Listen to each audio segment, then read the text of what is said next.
வணக்கம் ஃப்ரெண்ட்ஸ். இப்போ இடம் வந்து பார்த்தோம் அப்படின்னா கடலூர் மாவட்டத்தில் இருக்கோம்.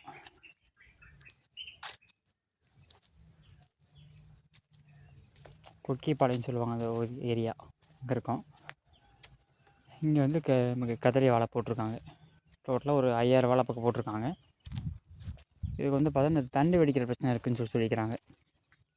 தண்டு வந்து இப்படி வெடிக்குது, வெடித்து மரம் சாயுதுன்னு இருக்காங்க. இந்த மாதிரி தண்டு வெடிக்குது, அப்படியே பார்த்தா தெரியும் வேரில் கிரிப்பு இல்லை போல், அந்த மாதிரி இருக்குது. தண்டு வந்து வெடிக்கு நல்லாவே வெடிக்குது, அந்த மாதிரி கம்ப்ளைண்ட் இருக்கும் போல். இது ஃபுல்லாகவே செம்மண் காடு, இந்த ஏரியா ஃபுல்லாக நல்லா பனி வெஞ்சிருக்கு. டைம் வந்து 6:30 ஆகுது. பனி வந்து பார்த்தீங்கன்னா பெஞ்சிருக்கு. குருத்துக்குள்ளெல்லாம் அந்த நல்லா தண்ணி போயிருக்கும், அந்தளவுக்கு இருக்குது கிளைமேட் இங்கே.